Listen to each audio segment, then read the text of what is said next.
Assalamualaikum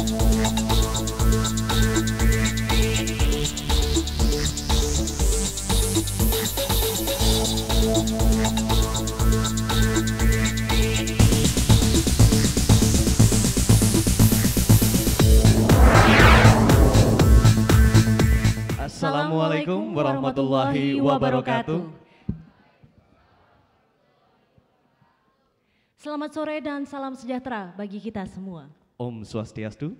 Selamat datang di Gedung Kesenian Jakarta dalam rangka kegiatan Konser Karawitan Muda Indonesia ke-8 yang diselenggarakan oleh Komisi Nasional Indonesia untuk UNESCO, Kementerian Pendidikan dan Kebudayaan, dan Dinas Pariwisata dan Kebudayaan Provinsi DKI Jakarta. Betul sekali Mpok Indah, dan kegiatan rutin yang diselenggarakan untuk ke-8 kalinya ini dilaksanakan selama 2 hari berturut-turut nih Mpok. Betul, Bang. Tanggal hari ini 28 Oktober 2014 dan besok tanggal 29 Oktober 2014. Kalau tahun ini ada siapa aja Bang tim Ada ahlinya? siapa aja? Nah ini dia, jadi tahun ini Mpok, tim ahli atau kurator Karawitan Muda Indonesia yang terdiri dari Prof. Edi Sediawati, ada Bapak Dwiki Darmawan, ada Bapak Igusti Kompiang Raka, Bapak Jabatin Bangun, Bapak Madio Sudarmo dan Ibunya Ina Raseki, telah memilih 8 grup atau perorangan penampil ya, Bang, ya? Karawitan Muda yang berasal dari berbagai daerah di seluruh pelosok Nusantara. Luar biasa. Boleh tepuk tangannya dulu dong? Iya nih biar ramai, Jauh-jauh biar seru datang ya ke Bang Jakarta,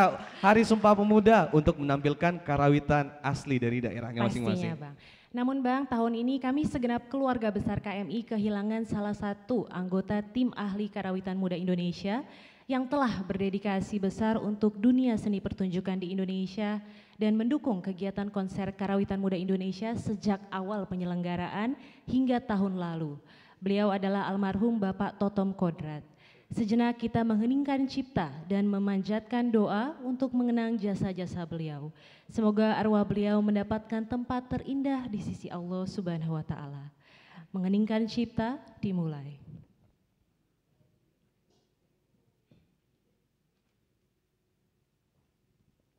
Selesai. Baik Bapak Ibu hadirin sekalian, mengawali acara kita pada sore hari ini, mari kita dengarkan sambutan yang akan disampaikan oleh Kepala Dinas Pariwisata dan Kebudayaan Provinsi DKI Jakarta kepada Bapak Dr. Adri Budiman. Dengan hormat disilakan. Assalamualaikum warahmatullahi wabarakatuh. Selamat sore, salam sejahtera untuk kita semua. Yang saya hormati Ketua Harian Komisi Nasional Indonesia untuk UNESCO, Bapak Profesor Arif Rahman. Kemudian yang saya hormati penggagas Konser Karawitan Muda Indonesia, Ibu Profesor Edi Sediawati. Kami pemerintah Provinsi DKI Jakarta tentu merasa sangat bangga dapat terus memberikan dukungan untuk acara yang tentunya terkait dengan upaya-upaya pelestarian dan pengembangan kebudayaan, khususnya tentu khasanah kekayaan seni musik tradisi Indonesia atau yang kita kenal dengan seni karawitan.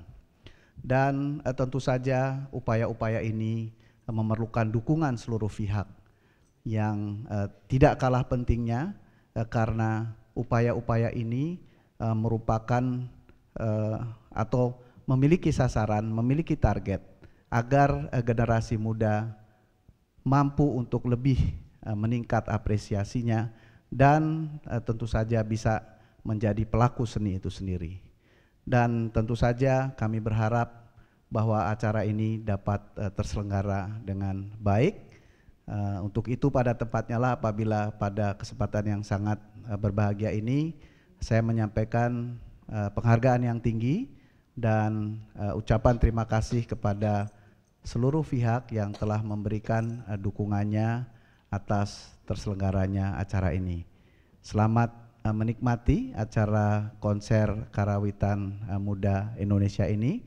Mudah-mudahan acara ini dapat memberikan inspirasi dan lebih meningkatkan apresiasi seluruh hadirin dan khususnya generasi muda untuk lebih mencintai seni, tradisi dan khususnya musik tradisi bangsa Indonesia.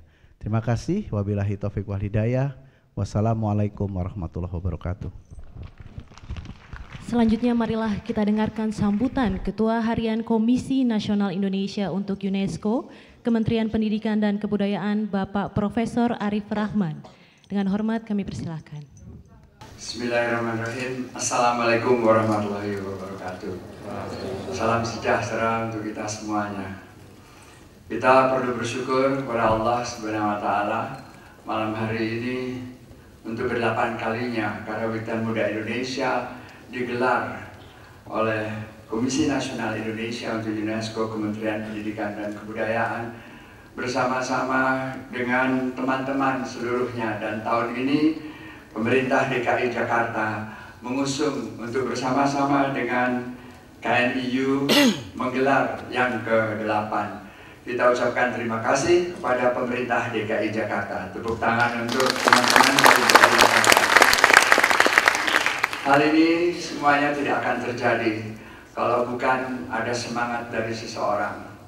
Today we are celebrating the intangible, cultural, outstanding universal values that was initiated by a person who is very passionate on culture. Saya ingin memperkenalkan kepada ibu bapak sekalian, Ibu Profesor Edi Sediawati. Bisa nggak diterangkan lampunya supaya kelihatan yang mana Ibu Edi? Nah itu yang berdiri.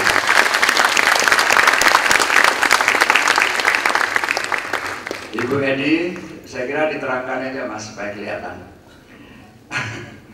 Ibu Edi dan teman-teman, Pak Kompiang, Mas Jabatin, lalu ada seorang pemuda yang luar biasa, yaitu Dwiki Darmawan. Ya.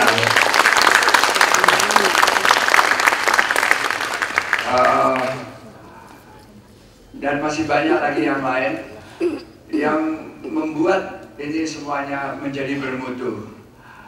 Those our experts on culture are evaluating, what kind of performance should be performed today. Kita berada di sebuah gedung yang didirikan tahun 1810. This building was built on, according to the history, 1810, so a long time ago. And it was a very simple building, and then rebuilt by Raffles, the British colony at that time. And now we are sitting where at that time, I think, Queen and kings and generals were sitting over here. Bapak Ibu sekalian, kemarin kita memperingati Hari Sumpah Pemuda. Malam ini kita akan menyaksikan semangat pemuda. Yesterday we celebrated the Sumpah Pemuda. One nation Indonesia, one country Indonesia, and one language Indonesia. And today this passion is a kind of a thread making the culture of life that has spent in Indonesia a long time ago, and this is our cultural values that has got to be maintained. Inilah yang harus dipelihara oleh kita semuanya. Saya mengucapkan terima kasih kepada teman-teman wartawan. Kita beri tepuk tangan kepada teman-teman wartawan yang meliput, sebab persoalan kita bagaimana ya caranya ini supaya menjadi suatu hal yang diminati dan disemangati oleh semua. Saya ingin melaporkan kepada Bapak Ibu sekalian, I would like to report to you that yesterday most of the audience are students, and unexpectedly all those students stayed to the end and they said, why stop? Luar biasa. Jadi ini semuanya menunjukkan bahwa ke depan ada semangat yang tinggi. Teman-teman sekalian, saya di sini ditemani oleh Bapak Bernard Allen Zacco. Beliau adalah Head of Culture Unit in UNESCO Office Jakarta. I would like you to stand, Zacco. Ini adalah partner kami dari UNESCO, dan teman-teman dari UNESCO banyak sekali yang hadir di sini. I would like to thank you, and I would like you to witness the spirit of culture of Indonesia unity in diversity, Bhinneka Tunggal Ika. Saya tidak akan berpanjang lebar, saya mohon maaf. Sebab yang bermain di belakang nanti, saya tidak sebut mereka itu profesional, sebab ada yang tumbuh sendiri. They are not professionals, you know. It's because they love it, because they like it, and because they have a passion to the value of culture. And I like to applaud, and I like to congratulate. Dan saya menginginkan supaya kebudayaan itu membuat kita beradab. Dan jangan hanya berpengetahuan dan hanya saja sejahtera, tetapi berbudaya dan beradab. Sebab sudah terlalu banyak orang yang sejahtera tapi kurang tahu tata krama.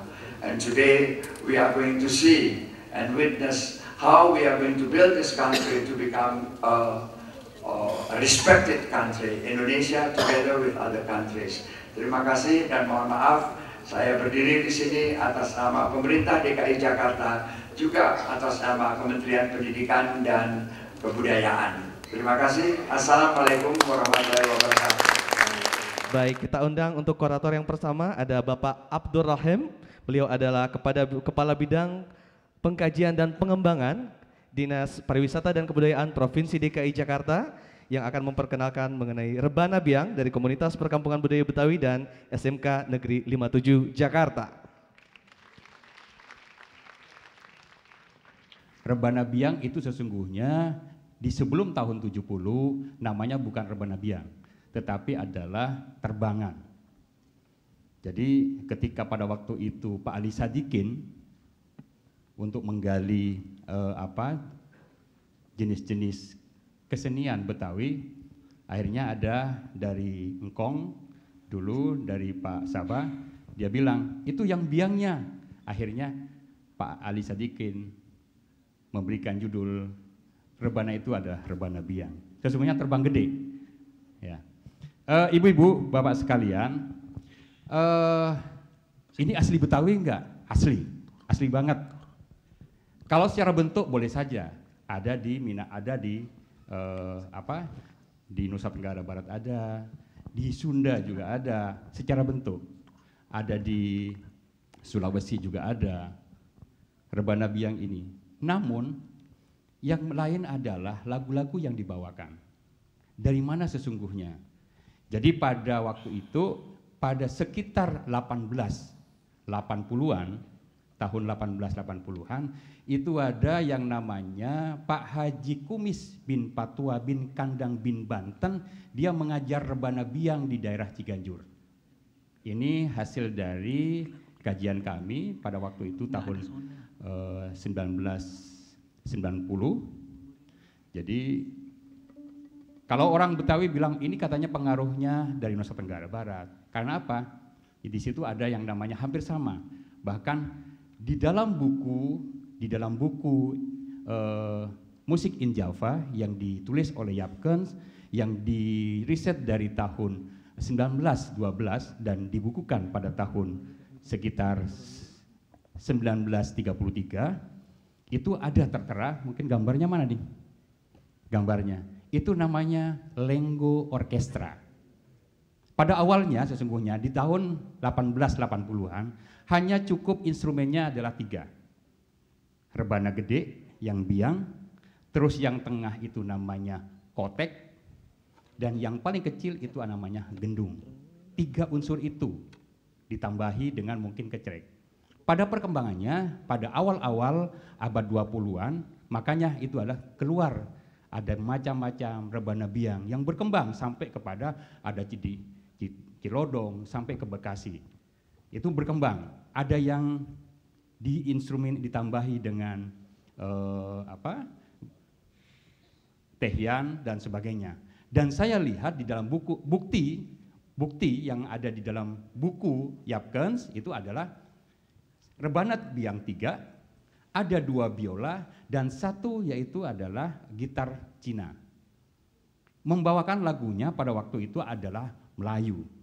Mungkin pada saat itu Betawi masih disebut, ada yang menyebut Melayu Jawa. Jadi banyak lagu-lagu yang dibawakan. Lagu-lagunya ada selawatan dan lagu-lagu yang dikatakan orang Betawi lagu sayur. Lagu yang dibawakan misalnya ada pengaruh-pengaruh yang misalnya yaitu dari Cirebon. Karena pada waktu ini, contohnya kami akan bawa antara lagu-lagu selawatan dengan lagu-lagu sayurnya. Yang kami bawa yang ada pengaruh lagu dari Cirebon, yaitu Akang Ngalasi Wong Lanang. Hari ini kami mencoba menyajikan, kami buat yaitu dengan satu komposisi kotebang. Kami beri judul komposisi kotebang. Kotebang itu sebuah akronim di mana akronimnya adalah Kotekan Rebana Biang. Nah, inilah mungkin ibu-ibu dan bapak sekalian untuk melihat salah satu khasanah kekayaan budaya Betawi yang perlu kita lestarikan, kita lindungi, kita kembangkan, dan kita manfaatkan untuk perkembangan budaya ke depan. Po ami-ami belalang kupu-kupu. Yuk tepuk rame-rame, inilah Jakarta, penampilan nomor 1. Mohon izin, walaupun saya sudah tidak muda, saya ingin juga main di dalamnya sebagai Syekh.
Hey!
Bapak dan Ibu serta adik-adik sekalian yang hadir di tempat ini penampilan berikutnya nih, ini kayaknya bakalan seru banget. Kita akan terbang ya Bang ya? Kita akan terbang, kalau kita tadi dari Jakarta, Soekarno-Hatta International Airport, kita terbang ke sebuah pulau yang indah sekali. Pastinya Bang. Kira-kira di pulau mana ya? Pulau mana ya kira-kira ya? Pulau mana kira-kira? Kemana? Bali katanya Bang. Ke Bali. Boleh deh kita jalan-jalan ke Bali dulu nih. Kita akan lihat gamelan jegok ya Bang. Gamelan jegok. Atau jazz gamelan fusion Bali. Betul sekali, ditampilkan oleh Jazz Gamelan Fusion Bali. Nah, kalau tadi ada kuratornya, ada Pak Rohem. Ya. Nah, sekarang saya mau turun ke bawah nih. Tadi saya melihat ada salah satu tim ahli kita, ada Bapak Igusti Kompiang Rake. Mana beliau? Bapak. Boleh dada-dada Bapak? Di sana. Mas, Bapak boleh tolong dinyalakan lampunya, saya pengen turun ke bawah menyapa beliau. Karena sepertinya kalau jegok Bali ini, Bapak Igusti Kompiang Raka lebih ahli. Mungkin beliau bisa bercerita sedikit 2-3 menit. Sebetulnya pada awalnya itu jegok itu kan dibuat dari bambu yang besar-besar. Awalnya itu sebetulnya untuk manggil orang kalau mau pertemuan, mau apa kayak kentongan fungsinya awalnya mungkin ya. Dari situ jegok. Kemudian berikutnya mereka terus dijadikan kayak ngusir sapi dalam karapan sapi di negara ya, di Bali Barat. Dan selanjutnya rupanya dikomposisikan menjadi alat musik tersendiri. Ya, mungkin kali ini mungkin ada penambahan alat yang lain yang tadinya hanya bambu dengan alat-alat yang mudah didapat di hutan gitulah. Iya, hampir identik dengan musik hutan lah awalnya di barat ya. Sekarang sudah dikomposisi lagi dengan penambahan beberapa alat lain. Saya kira itu ya. Terima kasih. Terima kasih penjelasannya. Baik, tepuk tangan yang meriah untuk Bapak Igusti Kompiang Rake. Itu tadi penjelasan dari beliau, Po. Nah, gimana memang nih? Sesuai ya dengan asal muasal dari kata ngerawit itu sendiri adalah sesuatu yang rumit tapi indah. Sesuatu yang rumit tapi indah. Nah, itu tadi yang disebutkan oleh Profesor Edi Sediawati. Dan seperti tadi juga kalau dijelaskan oleh Bapak Igusti Kompiang Rake bahwa ternyata alat-alatnya diambil juga dari bahan-bahan alami yang ada ya, di hutan. sekali. Jadi tidak merusak ya sebenarnya, menggunakan secara bijaksana. Oke, sepertinya teman-teman di belakang udah siap. Oke. Kita beri sambutan yang meriah untuk Gamelan jegok. Jazz Gamelan Fusion Bali.